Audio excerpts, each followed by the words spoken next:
Entonces, vamos a ver este tema que en realidad es prácticamente la razón de ser de todo el segmento, ¿no? Que es el transporte de los gases. Entonces, la razón de ser del aparato respiratorio involucra el intercambio del oxígeno y del CO2, mediante el cual el oxígeno ingresa desde el alveolo hacia el capilar y el CO2 más bien tiende a salir. Entonces, todo involucra una serie de propiedades que dan como resultado una oxigenación a nivel pulmonar y un drenaje a nivel de los tejidos. Entonces, ¿cómo funciona eso? Primero hay que entender que dentro de los conceptos necesarios a conocer, ¿no?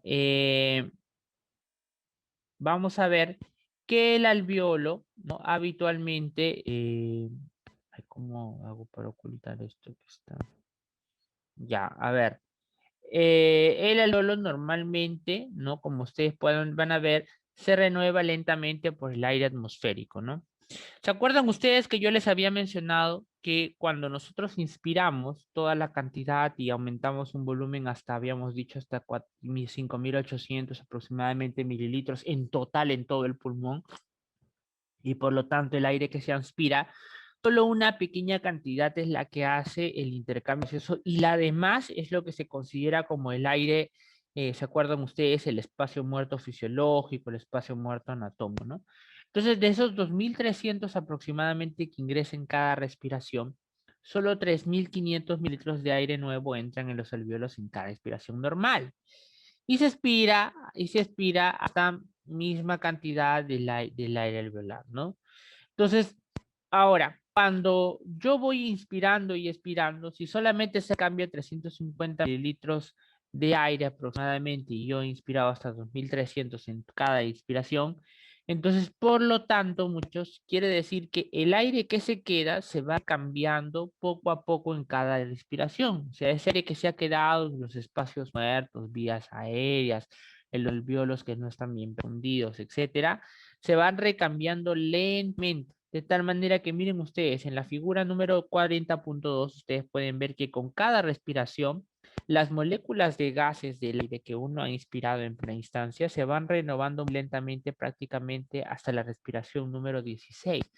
De tal manera que miren ustedes la concentración de un determinado gas o porcentaje de un gas que hemos inspirado, ¿no? En una sola vez, va disminuyendo conforme van pasando los segundos en la ventilación pulmonar. Si nosotros disminuimos o aumentamos la ventilación pulmonar, entonces la concentración del gas también se va a ver perjudicada, ¿no? Cuando nosotros disminuimos el número de ventilaciones por minuto, la renovación del gas que se ha quedado va a disminuir también en velocidad y por el contrario, cuando aumentamos el número de frecuencias de ventilaciones pulmonares, este gas también va a tender más rápido a tender a cambiarse. ¿Y a qué ayuda? A que nuestro aire que hemos ingresado totalmente a la vía respiratoria no se renueva muy lentamente. Ayuda a prevenir los aumentos y disminuciones excesivas de oxigenación tisular, la concentración tisular de CO2 y el pH tisular cuando se produce interrupción temporal de respiración. Eso quiere decir, por lo tanto, que cuando, por ejemplo, tú haces, lo clásico es, ¿no? Cuando este, dejas de respirar un momento, ya sea para bucear o por algún evento, etcétera, porque de repente han liberado algún gas, etcétera, ¿no? Gas lacrimógeno, no sé, no dejas de respirar, te tapas la nariz, te habrás dado cuenta que no inmediatamente te estás ahogando, ¿no? Y la razón es porque nosotros mantenemos una cantidad de aire que todavía permite que no se esté, que no se ha hecho intercambio, ¿no? Entre ellos el mismo oxígeno y el mismo CO2. Entonces, por lo tanto, ¿no? Entonces, por lo tanto, otra característica es, por ejemplo, evitar las variaciones excesivas por parte de la presión parcial de algunos gases, ¿no? Por ejemplo, si uno le da un aporte excesivo de cantidad de oxígeno, entonces lo que va a pasar es que es como se renueva lentamente, este cambio va a ser paulatino, ¿no? Y entonces hay que ver cómo es el oxígeno el oxígeno de los alvéolos, ¿no? El oxígeno alveolar, el que está en el interior del alvéolo, ¿no? Y también su presión parcial está controlada básicamente por dos cosas. Uno, la velocidad con la que se absorbe el oxígeno hacia la sangre y dos, la velocidad de entrada del nuevo oxígeno de los pulmones en el proceso ventilatorio. O sea que depende de la capacidad de poder intercambiar el gas a nivel del pulmón y también de la velocidad con la que se está renovando, ¿no? Entonces, en un extremo de la ventilación, por ejemplo, alveolar nunca puede elevar la PO2 por encima prácticamente de 149 milímetros de mercurio, siempre que la persona esté respirando aire atmosférico normal a la presión a nivel del mar, porque la presión arterial de oxígeno máxima del aire humidificado es más o menos esta presión. Si la persona respira gases que contienen presiones parciales de oxígeno mayores a PO2, la presión alveolar de oxígeno se puede acercar a estas mayores presiones o elevadas velocidades de ventilación. Miren ustedes, en este punto que ustedes tienen acá abajo, tienen más o menos el oxígeno alveolar en presiones parciales y la ventilación alveolar. Entonces, normalmente la presión alveolar de oxígeno está en más o menos 102 a 104, ¿no? La presión alveolar y el límite máximo de ventilación es más o menos este punto, ¿no? El límite máximo de ventilación, donde como máximo yo puedo tener hasta 250 mililitros de oxígeno por minuto. Y nuestro oxígeno máximo es 149, era lo que les decía, ¿no? 150 de presión parcial de oxígeno es la presión parcial del oxígeno atmosférico, no del alveolar. Acuérdense que cuando el oxígeno pasa de la atmósfera hasta el alveolo, se diluye con el vapor de agua, se diluye con la cantidad de CO2 que va a ir en aumento, etcétera, y eso baja la presión parcial del oxígeno. Por lo tanto, la ventilación normal mantiene, miren ustedes, más o menos a ventilaciones de casi 0,5 litros por minuto, mantiene la presión alveolar de oxígeno a más o menos una cantidad de, ¿no? Una cantidad de oxígeno que es más o menos 100 mililitros por minuto. ¿Qué pasa cuando yo aporto una mayor cantidad absorbo una mayor cantidad de oxígeno, ¿no? Miren ustedes, en este cuadro tienen dos variantes. Uno, cuando, ¿no? Cuando tenemos una absorción de oxígeno a 250 mililitros por minuto y cuando yo tengo una absorción de oxígeno a más de 1000 mililitros por minuto. Cuando yo tengo una absorción mucho mayor, o sea, una captación de oxígeno mucho mayor, para llegar a una presión parcial de oxígeno de 100 mililitros por minuto, que es más o menos lo que debo de tener en una absorción normal de 250 mililitros de oxígeno por minuto, tengo que llegar, ¿no? Prácticamente a un volumen ventilatorio que prácticamente cuadruplica al valor normal, casi 20 litros por minuto, ¿no? Entonces, miren ustedes, eso es para que vean que entonces los limitantes para la cantidad de presión alveolar de oxígeno son, uno, el número de ventilaciones por minuto, o sea, la cantidad, la velocidad a la que se renueva, y dos, el flujo de absorción de oxígeno, ¿no?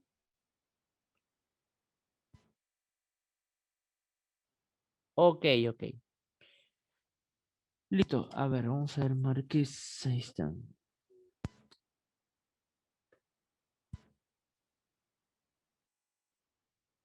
Muy bien, y este cuadro de acá es para que vean qué sucede más bien con el PCO2 alveolar, ¿no? El PCO2 alveolar tiende más bien a cambiar, bien de la misma forma, de acuerdo a la ventilación. De tal manera que ustedes pueden ver acá que la presión alveolar aumenta del CO2 aumenta en proporción directa con respecto a la excreción, ¿no? De CO2 como respuesta a la elevación de 4 veces la curva y también disminuye en proporción inversa a la cantidad de ventilación. Mientras más yo ventile, entonces más cantidad de CO2 yo estaré perdiendo, tal como vemos acá. Si yo aumento la ventilación alveolar, entonces lo que va a pasar es que la presión parcial de CO2 va a tender a bajar. De tal manera que a una ventilación alveolar habitual de 5 litros por minuto, que es el promedio que hemos mencionado, cuando nosotros tenemos una presión, cuando tenemos esto, la presión alveolar de oxígeno de CO2 es más o menos 45, que era lo que decía, ¿no? 45. Y cuando aumentamos el flujo, o sea, aumenta la proporción directa de excreción de CO2, entonces la cantidad de CO2 que yo necesito para llegar a 45 milímetros de mercurio disminuye y por lo tanto requiero de mayor número de ventilaciones por minuto, ¿no? Esa es la difusión de gas a través de la membrana respiratoria, la unidad respiratoria, ¿no? A ver, disculpen un momento.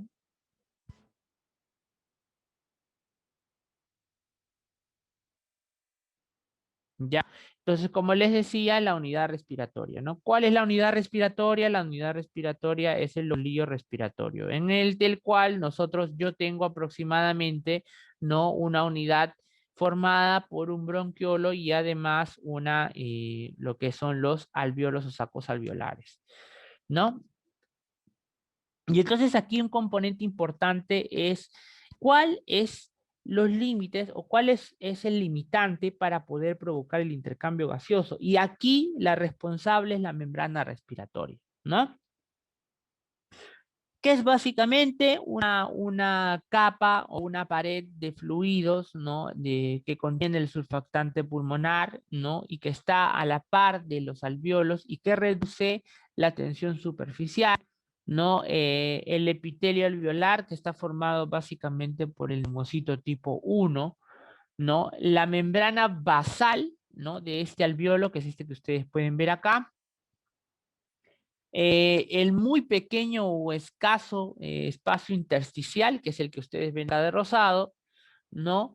La membrana basal capilar, porque el capilar pulmonar tiene su propia membrana basal, y el endotelio capilar, ¿no? Que es este que ustedes pueden ver acá, el endotelio capilar. Entonces, todos esos son los componentes de la membrana respiratoria y toda esta membrana respiratoria tiene algunas particularidades o propiedades. Por ejemplo, el grosor global de la membrana, ¿no? El grosor global de la membrana es aproximadamente en zonas es tan pequeño hasta 0,2 mililitros y en un promedio puede aumentar, por ejemplo, en estas zonas, ¿no? Hasta 0,6 micrómetros de grosor de la membrana respiratoria. El área superficial total que abarca toda la membrana respiratoria involucra más o menos 70 metros cuadrados en un adulto sano, o sea, 70 metros cuadrados de un área disponible para intercambio gaseoso. Entonces tú te puedes imaginar ahora por qué es que es tan eficiente el pulmón para poder provocar hematosis. La cantidad total de sangre en los capilares es aproximadamente 60 a 140 mililitros, a pesar de recibir una muy buena cantidad de perfusión sanguínea, de ser reservorio inclusive, ¿no? Casi 15% del gasto cardíaco apenas utiliza un 60 a 140 mililitros de sangre aproximadamente. El diámetro promedio de los capilares pulmonares es apenas 5 micrómetros, lo que significa que los eritrocitos se deben comprimir para poder pasar a través de ellos. Es lo que vemos acá, ¿no? A ver, el eritrocito es ese que ven acá, que es el glóbulo rojo, necesita de ser flexible porque en el interior del capilar pulmonar necesita de pasar prácticamente estrechamente, ¿no? Entonces, esto es evidentemente también porque le ayuda a poder pasar a través, muy íntimamente a través del eritrocito y tener contacto con la hemoglobina, ¿no?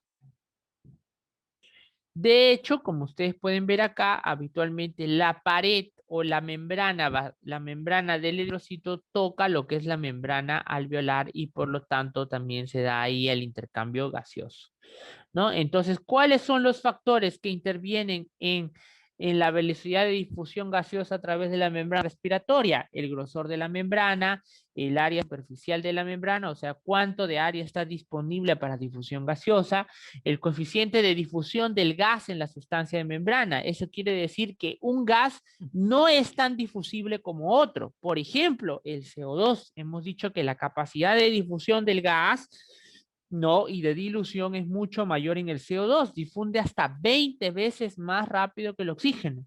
la diferencia parcial entre los gases, porque para que haya un movimiento de gases que hemos dicho, tiene que haber gradiente de presiones. Si no existe gradiente de presiones, no hay, por lo tanto, intercambio entre el mismo gas, ¿no? ¿Cuál es la capacidad de difusión de la membrana respiratoria? La capacidad de difusión de membrana respiratoria se define como el volumen de un gas que difunde a través de la membrana en cada minuto para una diferencia de presión parcial de aproximadamente 1 milímetro de mercurio, ¿no? Quiere decir el volumen que se difunde a través de cada minuto, ¿no? Cuando hay una diferencia de 1 milímetro en los diferentes gases, ¿no?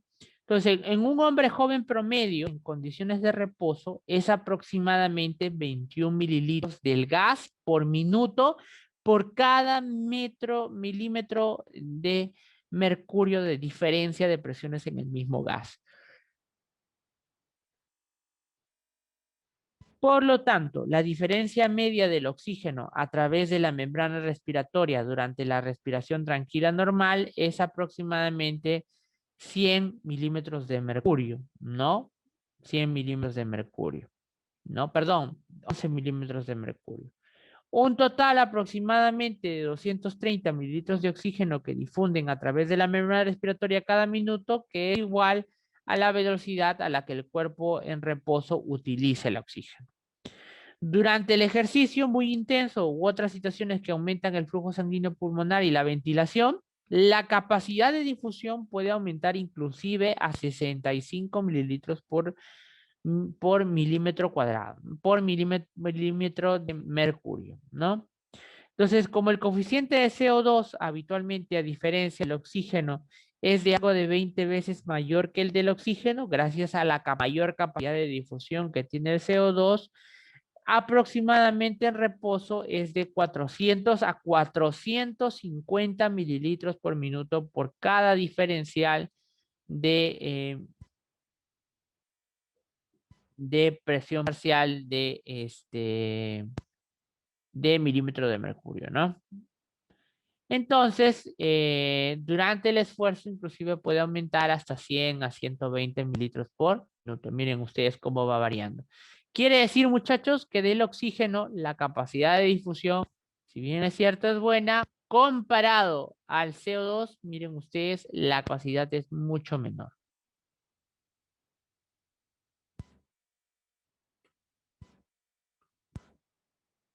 ¿Cómo se transporta el oxígeno de los pulmones a los tejidos del organismo? Es decir, cuando ya estamos en el capilar de los tejidos.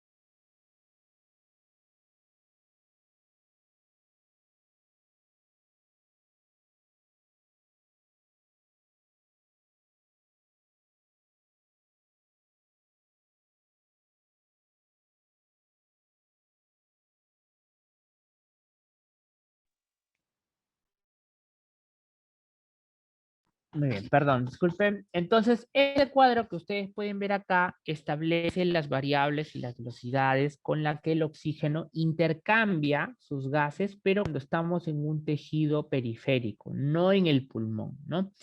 Entonces, por ejemplo, los gases se pueden mover desde un punto a otro mediante difusión y la causa es básicamente la gradiente de concentraciones, de presiones. Eso quiere decir que para que se mueva el gas, tiene que haber en un lado una mayor presión parcial de oxígeno y en la otra menor, ¿no?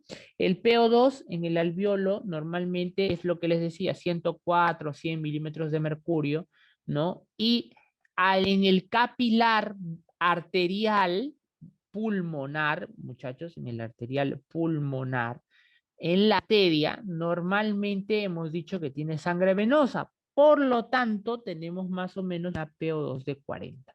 La diferencia entre los dos hace que aquí, si aquí es mayor y aquí es menor, al final, al lado venoso del capilar, llegue hacia el equilibrio y tenga 104 milímetros de mercurio. Eso lo vamos a ir variando. Miren ustedes, esta es la presión parcial de O2. Cuando yo llego de 40, llego al alveolo, esto sube hasta 104, 102 y aquí se mantiene luego durante todo el trayecto del lado venoso y esto es lo que llega a los tejidos, ¿no? Y en los tejidos va a suceder algo distinto que vamos a ver más adelante que permite el intercambio. ¿Qué pasa? ¿Cómo es el transporte del oxígeno en la sangre arterial? Aproximadamente 98% de la sangre que entra en la aurícula izquierda de los pulmones acaba atravesando los capilares polares que se han oxigenado hasta 104. Entonces, entre el 2% ha pasado desde la aorta a través de la circulación bronquial que vasculariza principalmente los tejidos profundos de pulmones y no está expuesta a muchachos que normalmente, miren acá, miren, este de aquí es 100, 440 milímetros de mercurio, el sistema venoso, llega al pulmón, capilares pulmonares, arteria pulmonar, y llega hasta 100. Y en 100 todo el trayecto venoso se mantiene en 100 o 104. ¿Qué pasa después cuando ya está en la sangre arterial, o sea, en el mismo circuito arterial? ¿Por qué hay esta bajada que está acá? Hay un shunt fisiológico normal, habitual, de tal manera que la presión capilar, cuando estamos en la circulación sistémica, ya no es 100 o 104, sino es más bien 95, 96. Por eso es que cuando ustedes le toman un AGA a una persona, raramente van a ver que tiene 100, 102, 104. Lo que más tiene es 95, 96, 97, ¿no? ¿Y por qué? Porque en el mismo corazón existe, ¿se acuerdan lo que les expliqué? El shunt fisiológico donde hay unas venas ventriculares izquierdas, derechas, que en vez de drenar su drenaje de los músculos hacia el seno coronario derecho, hacia el seno coronario derecho, lo hacen directamente hacia el ventrículo izquierdo. De tal manera que combinan su sangre venosa conjuntamente con la sangre que está en el interior del ventrículo izquierdo y va directo hacia todos los tejidos, ¿no? Y además hay vasos bronquiales que drenan su contenido directamente en la aorta torácica, en vez de hacerlo en la vena cava. Y eso provoca también otro shunt. Por eso dice acá que 2% de la sangre ha pasado de la aorta a través de la circulación bronquial, ¿no? Eso disminuye muy levemente la presión parcial de oxígeno, pero mantiene más o menos en los valores estables. Y luego, cuando llega a los capilares sistémicos, esta presión cae. Y es lo que vemos aquí. Miren ustedes, es la difusión desde el oxígeno de los tejidos periféricos, ¿no? De las células, ¿no? Donde yo tengo una presión parcial de O2, 95 milímetros de mercurio. En el interior de la célula tengo 23 milímetros de mercurio. En el intersticio tengo 40 milímetros de mercurio y por lo tanto esta diferencial hace que ahora el oxígeno más bien intente ingresar hacia el interior del intersticio y del intersticio finalmente al capilar y eso hace que ahora el oxígeno sea 40 milímetros de mercurio. ¿Dónde es esto? Esto es en el tejido periférico, no es en el alveolo, el tejido periférico. Por lo tanto, aquí, más bien a este extremo, el oxígeno tiende a bajar. ¿Por qué? Porque aquí el oxígeno ha sido captado por diferencial de presiones. Ya para este lado, la diferencial de presiones más bien es mayor hacia el lado venoso. Por lo tanto, la sangre no recurre y el oxígeno recurre en ese sentido.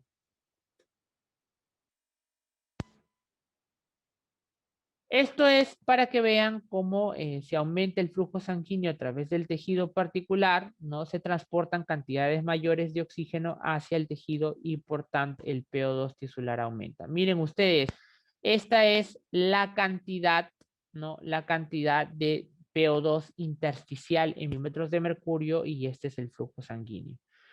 Esto de aquí es un flujo de consumo normal de oxígeno, mediante el cual yo tengo habitualmente un consumo por parte de la célula, o sea, del mismo tejido, ¿no?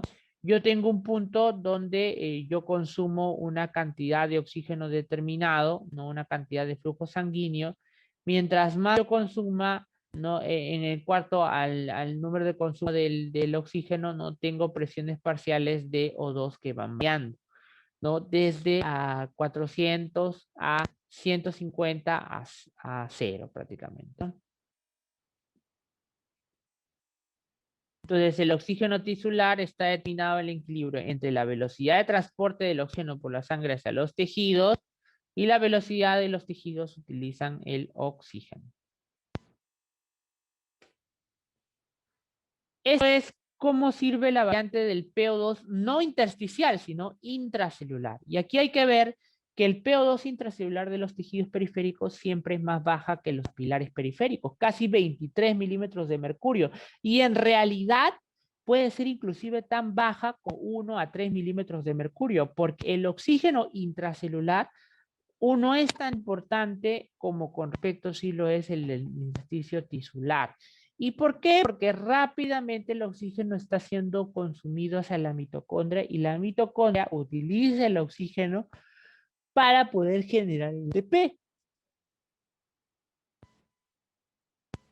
De tal manera que apenas son necesarios más de 1 milímetro de mercurio de oxígeno para mantener sus funciones habituales, ¿no?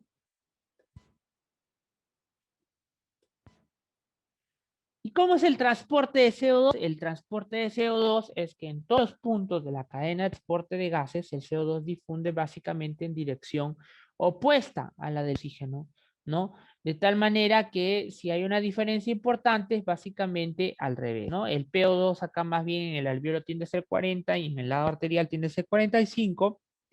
Eso hace que ingrese el PO2, el PCO2 más bien salga hacia el alveolo y hacia el lado arterial prácticamente ya llega a ser 40, que es lo mismo que el aire alveolar, ¿no? Este es el efecto de la velocidad de metabolismo tisular. De la misma forma como sucede en el caso del oxígeno, va variando conforme la capacidad de metabolismo que yo tenga, ¿no? Mientras mayor metabolismo tenga, mayor producción de CO2 yo voy haciendo. Ay, perdón. Entonces, miren ustedes, acá vamos a ver ahora cómo es el transporte del oxígeno. Y esto es importante, por favor, no se me pierdan. Miren, aquí vamos a ver cómo es que el efecto, cómo se dan el transporte del oxígeno una vez ya captado por el alveolo. Una vez que ya es captado el alveolo a nivel de los pulmones, ¿no? En el torrente sanguíneo tiene que ser liberado y llevado de la siguiente forma. La primera forma es que esté disuelto en el plasma y la segunda es que esté unido a la hemoglobina.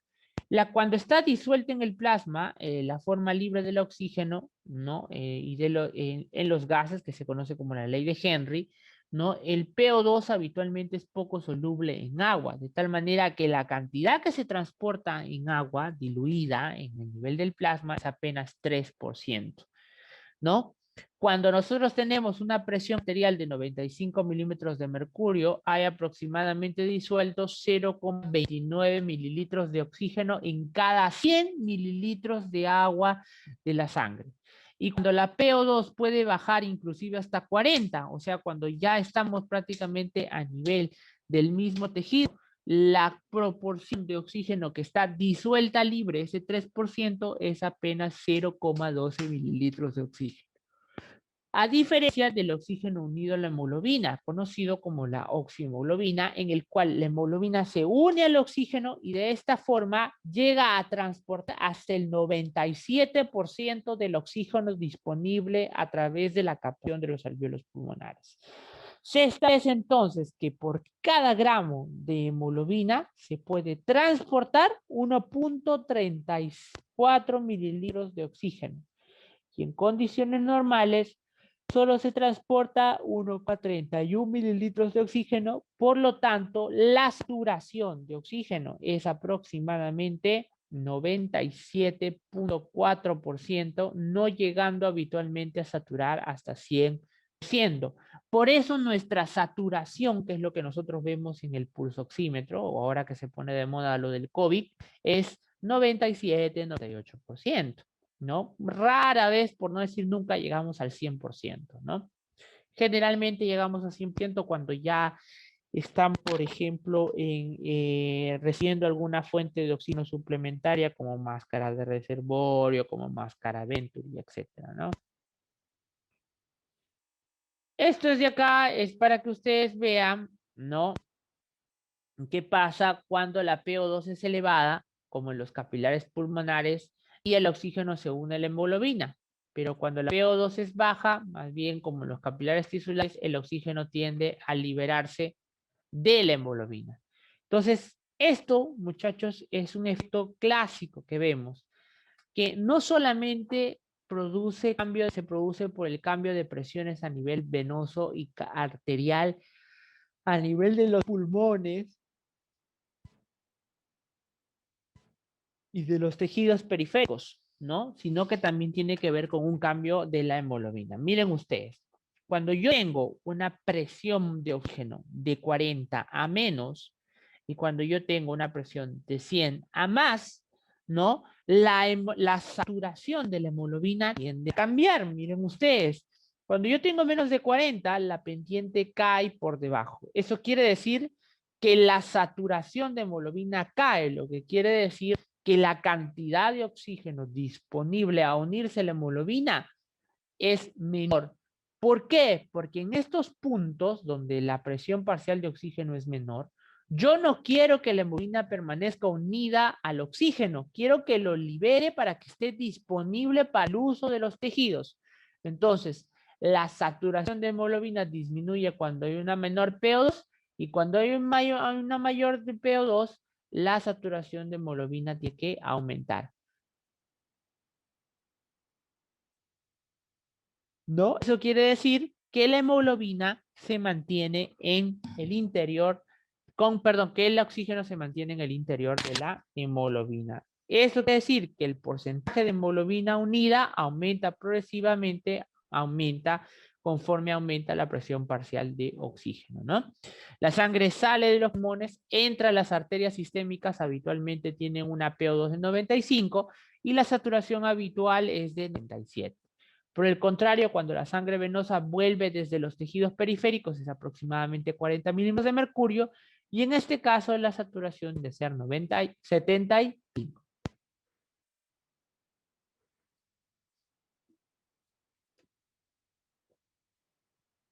Muy bien. ¿Cuál es el transporte O2? Miren ustedes, 1 gramo de hemoglobina transporta, hemos dicho, 1.34 mililitros de oxígeno, ¿no? De los cuales normalmente solo está saturado hasta el 97%, por eso habitualmente es 1.31 mililitros, ¿no? ¿Por qué? Porque la saturación de oxígeno es más o menos 97%.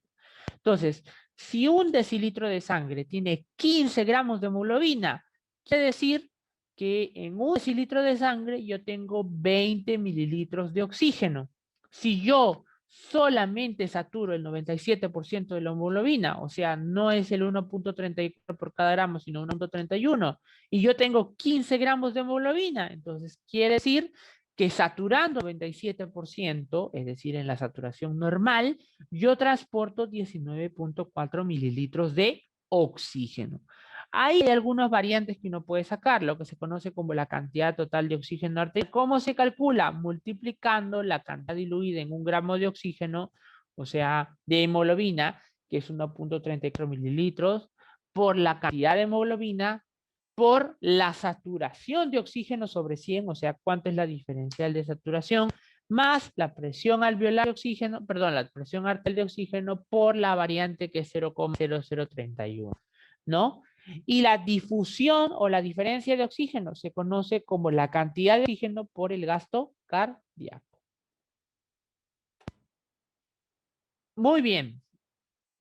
Entonces, miren ustedes, la cantidad total de oxígeno, ¿no? Unido a la hemoglobina en la sangre, cuando atraviesa los capilares tisulares, esta cantidad se reduce en un promedio de 14.4 mililitros por cada mililitro de sangre, ¿no? Cuando la PO2 es 40 milímetros de mercurio y la saturación de oxígeno es 65, ¿no? Así, en condiciones normales, se transportan aproximadamente 5 mililitros de oxígeno desde los pulmones a los tejidos por cada 100 mililitros de flujo sanguíneo. A ver, ¿cómo es esto? Miren ustedes, tienen la presión parcial de oxígeno. Se supone que para acá está el lado arterial y acá el lado venoso. ¿Por qué?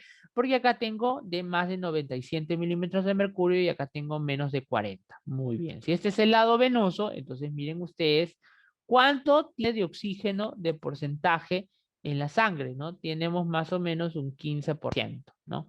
15%, o sea, 15 mililitros, aproximadamente 14 punto algo más, 14.5, 14 punto algo mililitros, ¿no? Por cada 100 mililitros de sangre, ¿no?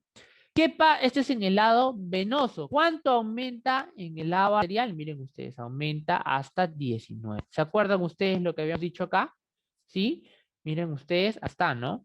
Casi 20 mililitros si saturáramos 100%, pero como no saturamos solo 97%, normalmente captamos en el lado alveolar 19.4. Como nosotros en el lado venoso saturamos hasta 75, quiere decir que aquí tenemos más o menos una cantidad de 14 punto algo mililitros por decilitro de sangre aproximadamente. ¿Cuánto se ha absorbido? Por lo tanto, 5 mililitros de oxígeno se ha absorbido en todo este trayecto.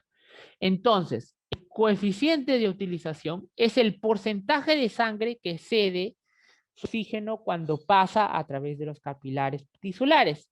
El valor normal aproximadamente 25%. Durante el ejercicio intenso, el coeficiente aumenta hasta 75-85 y las zonas tisulares locales en las que el flujo sanguíneo es extremadamente lento puede aumentar hasta 100 mililitros, ¿no?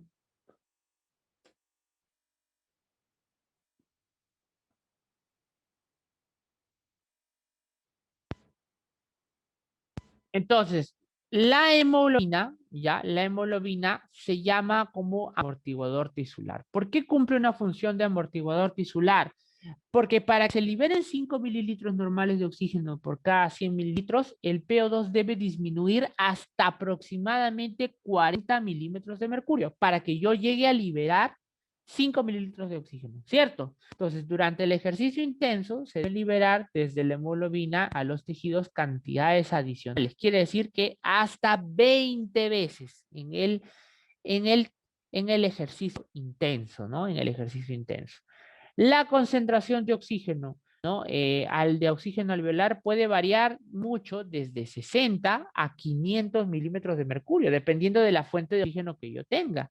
Pero sin embargo, a pesar de que yo le puedo ofrecer a una persona casi 500 milímetros de mercurio, a pesar de esta oferta de, por ejemplo, de una fuente más que el reservorio, a pesar de ello, la PO2 se mantiene más o menos estable. ¿Qué quiere decir? Puede mantenerse a 100 a un poco más, ¿no? Ustedes le pueden poner una máscara de reservorio al paciente y van a ver que a pesar de ofrecerle casi 500 milímetros de mercurio, igual como máximo llegará a 160, 150 milímetros de mercurio, no llega más, ¿no? Y es porque el oxígeno, la hemoglobina es un amortiguador del oxígeno, ¿no? Lo que significa que tiene la función de amortiguar la cantidad disponible hacia el oxígeno tisular. Entonces, por ejemplo, cuando yo tengo una presión parcial de oxígeno en 60, mi hemoglobina saturada es hasta 90, ¿no? Y recién de 90 tiende a bajar cuando yo llego a una presión de 60, ¿no? Y cuando yo tengo una presión parcial aproximadamente de 100, ¿no? Miren ustedes, el cambio es casi nada con respecto a la presión parcial de oxígeno. ¿Por qué? Porque la hemoglobina amortigua esos cambios bruscos de 100 hasta 60, inclusive a menos de 40. De hecho, acá lo que sucede es algo conocido como el efecto Bohr. ¿Y qué es el efecto Bohr? Eso que acabamos de ver en antes es la curva de disociación de la hemoglobina, ¿no? Esta que ustedes pueden ver acá, en las cuales, ¿no? En las cuales yo veo cuánto es la saturación de oxígeno con respecto a las cantidades de presión parcial de oxígeno. Esta es la curva de saturación de la hemoglobina. Entonces, en el efecto Bohr, ¿qué cosa es el efecto Bohr? El efecto Bohr es el desplazamiento de la curva de la hemoglobina, ¿no? Hacia un lado o hacia otro con respecto a los aumentos de CO2 y de iones de hidrógeno que aumentan la liberación de oxígeno desde la sangre de los tejidos. ¿Qué es el efecto Bohr entonces? Es el efecto que tiene el pH y la presión parcial de oxígeno. Cuando cae la presión parcial de CO2 y aumenta el pH, o sea, tengo mayor acidez y por lo tanto mayor concentración de hidrogeniones, el efecto Bohr es el efecto mediante el cual yo jalo la curva de disociación de la hemoglobina hacia la izquierda, ¿no? Hacia la izquierda. De tal manera que intento más bien, ¿no? Disminuir lo que es disminuye, perdón, la capacidad o aumenta la liberación de oxígeno hacia los tejidos. ¿Qué quiere decir? Que la PCO2 aumentada aumenta la liberación de oxígeno, aumenta la liberación de oxígeno en los tejidos y también el aumento de la concentración de hidrógeno y por lo tanto, perdón, la caída de la concentración de hidrógeno y por lo tanto el aumento del pH, ¿no? ¿Qué otros elementos ayudan a alterar la disociación de la hemoglobina por parte del oxígeno? Pues dos elementos importantes. Uno, la temperatura, porque a menor temperatura, mayor liberación de oxígeno. Y dos, un elemento que se conoce como el 2,3 bifosfoglicerado, el cual es un intermedio metabólico de la obtención de energía, ¿no? Mediante menor difosfoglicerato o mayor difosfoglicerato, más tiende a irse hacia el lado derecho la curva de disociación de la hemoglobina, lo que quiere decir que este promueve la estabilidad de la hemoglobina hacia el oxígeno y por lo tanto tiende a mantenerlo. En realidad, la concentración intracelular, la concentración de oxígeno que utiliza, no depende en realidad de la cantidad de oxígeno disponible o en el interior de la célula, porque uno podría entender, bueno, entonces la cantidad de oxígeno que se utiliza por parte de las arterias va a depender diferentemente de cuánto oxígeno yo voy a tener en el interior de la célula, porque es ella la que supuestamente va a utilizar el oxígeno para transformarla en ATP y ADP. Y en realidad hemos visto que en el interior de la misma célula, ¿no? Es solamente necesario hasta 1 milímetro de mercurio, ¿no? ¿Por qué? Porque el principal limitante, chicos, para la utilización de oxígeno no es el oxígeno en el interior de la célula, no es la cantidad de ADP, o sea, el metabolito previo al ATP. ¿Por qué? Porque es la razón de ser del oxígeno. Si nosotros queremos obtener oxígeno a nivel celular, es básicamente para obtener una buena cantidad de ADP y por lo tanto energía. ¿Qué sucede con el CO2? El CO2 más bien tiende a desplazarse. El monóxido de carbono, es una molécula derivada del CO2, generalmente obtenida a partir de la combustión de algunos carbohidratos, ¿no? Y de algunos elementos. Hoy por hoy este se ha puesto muy de moda porque la contaminación ambiental ha hecho que aumente en proporciones al CO, o sea, al monóxido de carbono. El monóxido de carbono, miren ustedes la gráfica, se combina con la hemoglobina de manera muy rápida y esto puede hacer desplazar el oxígeno de la hemoglobina que se une con una afinidad aproximadamente de 250 veces mayor al oxígeno, ¿no? De tal manera que solo se requiere de cambios de presión parcial de oxígeno de 0,4 para que haya un intercambio rápido, ¿no?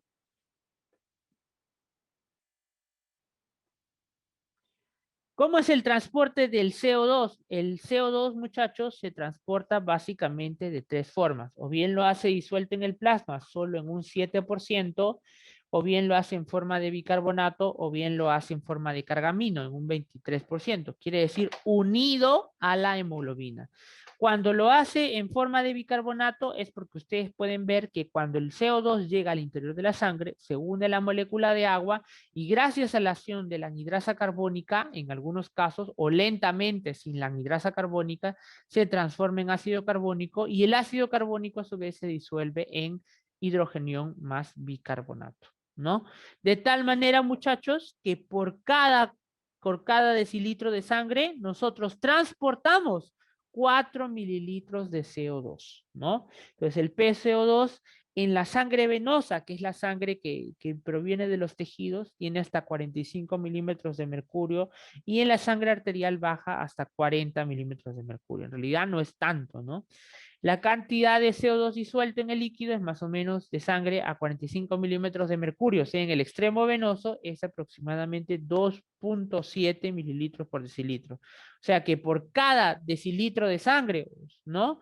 Nosotros tenemos, o sea, 100 mililitros de sangre, tenemos aproximadamente, ¿no? 2.7 mililitros de CO2 disuelto. Doctor, pero ahí dice que es 4 mililitros de sangre.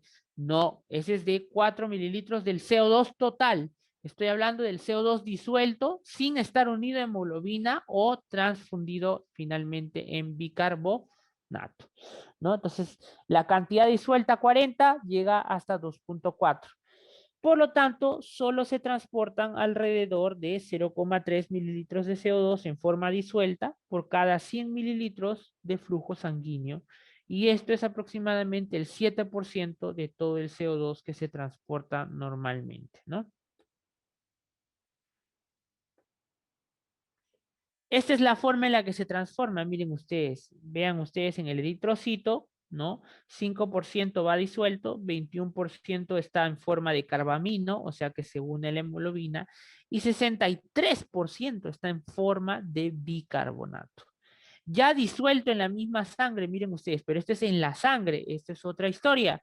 1% está unido a proteínas, en otras proteínas, el 5% en forma de bicarbonato y el otro 5% disuelto en plasma, ¿no?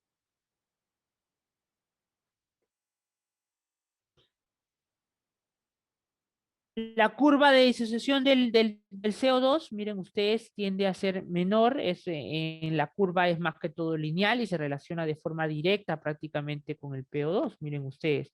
Esta es la cantidad de CO2 en el oxígeno y este es cuánto es la presión parcial, ¿no? Este es el rango normal operativo entre 40 y 45, en el cual el CO2 en sangre más o menos llega hasta, ¿no? Hasta 47 a 50 mililitros por cada 100 mililitros de sangre, ¿no? Entonces, hay cambios y estos cambios pueden suceder gracias a el oxígeno. Esto es lo que vamos a ver ahora, que se llama como el efecto Aldane, ¿no? El efecto Aldane es el efecto mediante el cual aumenta aproximadamente el doble de la cantidad de CO2 que se libera desde la sangre en los pulmones y aumenta aproximadamente el doble de la captación gracias a la presencia del oxígeno, ¿no? ¿Cómo así se produce? Porque, perdón, porque habitualmente, ¿no? El oxígeno cambia la conformación de la hemoglobina. El oxígeno que se une a la hemoglobina en los pulmones tiende a desplazar el CO2 gracias a que convierte a la hemoglobina, que de por sí es ácida, en más ácida. Al convertirla en más ácida provoca una menor tendencia al combinarse el CO2 y por lo tanto a formar el compuesto que se conoce como carbaminohemoglobina, desplazando la sangre una gran cantidad de CO2 que está presente en forma de carbamino.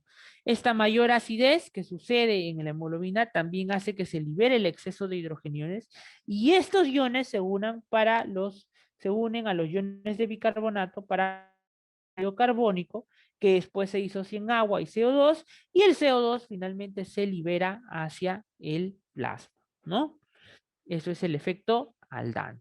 Y gracias a ello, como ustedes pueden ver, no se provoca la liberación de CO2. Muy bien, muchachos. ¿Tienen alguna duda?